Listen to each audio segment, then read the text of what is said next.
ठिक 2 बजेको समय चारैतिर अँध्यारो पहाडहरू, एउटा मिलिट्री हेलिकप्टर उडिरहेको छ। अनि अचानक पुरै मेसिन जोड-जोडले हल्लिन थाल्छ, ककपिटमा वार्निङ अलार्महरू बज्न थाल्छन्। आजको यो स्रोत सामग्रीको विश्लेषणमा हामी यही कुरा हेर्दैछौँ कि आखिर कसरी एउटा मेसिनले गुरुत्वाकर्षणलाई माथि दिन्छ। कल्पना गरौँ त, त्यो अँध्यारो रातमा हेलिकप्टरको नियन्त्रण पुरै गुम्दैछ। मसिन जोडले भाइब्रेट गरिरहेको छ र सेकेन्डभरमै यो भारी भरकम यन्त्र एकदमै द्रुत गतिमा तलतिर खस्न थाल्छ। यो यस्तो अवस्था हो जहाँ बाँच्ने सम्भावना एकदमै कम देखिन्छ। सबै कुरा सकिए जस्तै लाग्छ नि, होइन र? तर अब यहाँनिर एउटा निकै रोचक प्रश्न उठ्छ। कसरी यस्तो एडभान्स्ड मसिनले पूर्ण रूपमा नियन्त्रण गुमाउँदा पनि आफूलाई क्रास हुनबाट बचाउन सक्छ? यो हाई स्टेक्स इन्जिनियरिङको पजल बुझ्नको लागि नि हामीले सबैभन्दा पहिले यसको मेकानिकल संरचनाभित्रै पस्नुपर्ने हुन्छ। यो मेकानिकल विफलता नै खासमा समाधानको मुख्य साँचो हो। अब लागौँ आधुनिक हेलिकप्टरलाई शक्ति प्रदान गर्ने तरिकातर्फ। उड्नको लागि पक्कै पनि सानोतिनो शक्तिले पुग्दैन। हेलिकप्टरको मुख्य रोटर ब्लेडहरूले मात्र हावामा उठाउने त होइन, असली तागत त इन्जिनभित्र लुकेको हुन्छ। यसले इन्धनको रासायनिक ऊर्जालाई विशाल मेकानिकल रोटेशनल ऊर्जामा परिणत गर्छ। पुराना हेलिकप्टरहरूमा पिस्टन इन्जिन हुन्थ्यो, ठ्याक्कै कारमा जस्तै सिलिन्डर र स्पार्क प्लग भएको। तर ती एकदमै भारी र कमजोर हुन थालेपछि टर्बोसाफ्ट इन्जिनको विकास भयो। यो टर्बोसाफ्ट भनेको नि एक प्रकारको मोडिफाइड जेट इन्जिन नै हो। तर यसले जहाजलाई अगाडि धकेल्ने थ्रस्ट निकाल्नुको सट्टा बेसरी घुम्ने रोटेशनल पावर चाहिँ उत्पादन गर्छ। ल, अब यो टर्बोसाफ्ट इन्जिनले काम गर्ने 4 मुख्य चरणहरू हेरौँ है त। सबै कुरा सुरु हुन्छ एयर इन्टेकबाट, जहाँ बाहिरको हावा इन्जिनभित्र तानिन्छ। त्यसपछि त्यो हावा कम्प्रेसर अनि कम्बसन चेम्बर हुँदै अन्त्यमा फनफनी घुमिरहेको टर्बाइनसम्म पुग्छ। हावाको एउटा सानो कणले सुरुको बिन्दुदेखि टर्बाइनसम्म गर्ने यो रोमाञ्चक यात्रा नै शक्तिको मुख्य स्रोत हो। यहाँनिर कम्प्रेसरको भूमिका एकदमै गजबको छ।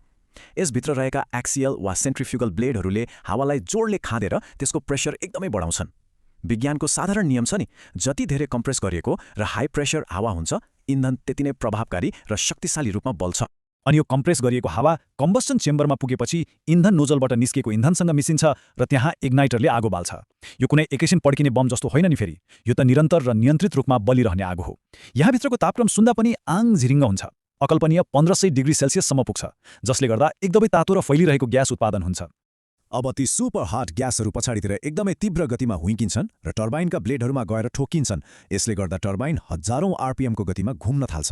अनि हो, ठ्याक्कै यहीँबाट पैदा हुन्छ त्यो विशाल मेकानिकल रोटेशनल पावर जुन मेन शाफ्ट हुँदै अगाडि बढ्छ। तर यति धेरै शक्तिलाई नियन्त्रण कसरी गर्ने त? अब त्यसबारे कुरा गरौँ। इन्जिनबाट निस्किएको यो हजारौं आरपीएमको गति यति धेरै हुन्छ कि यदि यसलाई सिधै मुख्य रोटरमा पठाइयो भने नि रोटर ब्लेडहरूले त्यो गति थाम्नै सक्दैनन् र पुरै हेलिकप्टर छिन्न भिन्न हुन सक्छ। साँच्चै भनेको, यहीँनिर मेन गियरबक्सको जादु सुरु हुन्छ। यो ट्रान्समिसन सिस्टमले इन्जिनको त्यो भयानक उच्च गतिलाई घटाएर एउटा सुरक्षित र नियन्त्रित गतिमा परिणत गर्छ। इन्जिनभित्र असाध्यै छिटो घुमिरहेको भए पनि यही गियरबक्सले गर्दा माथि रोटर भने शान्त र व्यवस्थित गतिमा घुम्न सम्भव भएको हो। एकपटक गति नियन्त्रण भएपछि बल्ल उडान सुरु हुन्छ। श्वास प्लेट भनिने एउटा विशेष मेकानिकल सिस्टमले हवाई जहाजको पखेटा जस्तै आकार भएका ब्लेडहरूको कोण परिवर्तन गर्छ। जब ब्लेडहरू घुम्छन्, ब्लेडको माथि कम प्रेसर र तल बढी प्रेसर बन्छ। विज्ञानको यो एकदमै अचम्मको नियमले नै लिफ्ट अर्थात् हेलिकप्टरलाई माथि उठाउने बल पैदा गर्छ। अब कुरा गरौँ सन्तुलनको भौतिक विज्ञानको बारेमा। मुख्य रोटर घुम्न थालेपछि लिफ्ट त पैदा हुन्छ, तर हामी सबैलाई थाहा भएकै कुरा हो, न्युटनको तेस्रो नियम अनुसार हरेक क्रियाको बराबर र विपरीत प्रतिक्रिया हुन्छ। जब मुख्य रोटर भारी बल लगाएर एकातिर घुम्छ नि, त्यसको प्रतिक्रिया स्वरूप हेलिकप्टरको पूरा बडी ठ्याक्कै विपरीत दिशामा फनफनी घुम्न खोज्छ। यो एउटा यस्तो प्राकृतिक बल हो जसले हेलिकप्टरलाई सिधै उड्नबाट रोक्न खोजिरहेको हुन्छ। अनि यही अनियन्त्रित घुमाइलाई रोक्नको लागि पछाडि टेल रोटर राखिएको हुन्छ।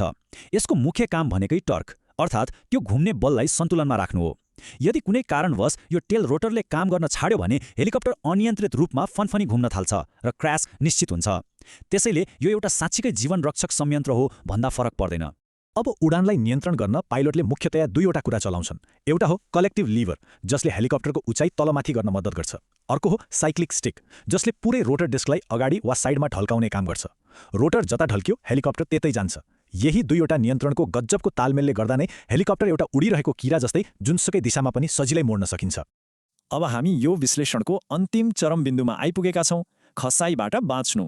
दैनिक सञ्चालनका क्रममा यति जटिल मेसिनले मुख्य 3वटा ठूला शत्रुहरूको सामना गरिरहनुपर्छ। पहिलो, अत्यधिक गर्मी, जसलाई नियन्त्रण गर्न भारी कुलिङ प्रणाली चाहिन्छ।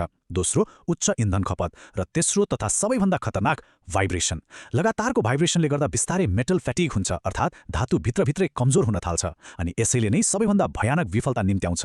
अब फेरि एकपटक त्यही रातको 2 बजेको कहाली लाग्दो अवस्थामा फर्कौं त। पूर्ण इन्जिन विफलता। अँध्यारो आकाशमा अचानक इन्जिनको शक्ति बन्द भयो। सामान्यतया इन्जिन बन्द हुँदा मेसिन ढुङ्गा जस्तै तल खस्नुपर्ने हो। तर अचम्मको कुरा के छ भने नि, हेलिकप्टर तल खस्दै गर्दा पनि माथिका रोटर ब्लेडहरू घुम्न छाड्दैनन्। आखिर यो कसरी सम्भव छ त? हो, यहाँनिर आउँछ अटो रोटेसनको जादुमय विज्ञान। जब हेलिकप्टर द्रुत गतिमा तल खस्छ नि, तलबाट माथितिर एकदमै तीव्र गतिमा हुइकिने हावाको दबावले रोटर ब्लेडहरूलाई भौतिक रूपमै धकेल्छ र घुमाउन थाल्छ।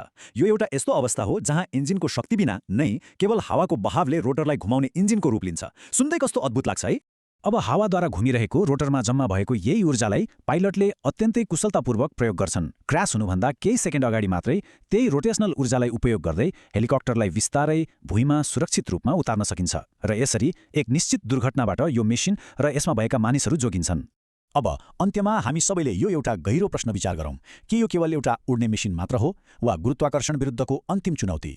एरोडाइनामिक्स, भौतिक विज्ञान र मानव इन्जिनियरिङको यस्तो गजबको तालमेल जसले एउटा मेसिनलाई आकाशबाट खस्दै गर्दा पनि आफैलाई बचाउन सक्ने क्षमता दिन्छ। यो विश्लेषणले पक्कै पनि विज्ञानको यो चमत्कारलाई बुझ्न र यसप्रतिको कौतूहलतालाई अझ बढाएको हुनुपर्छ।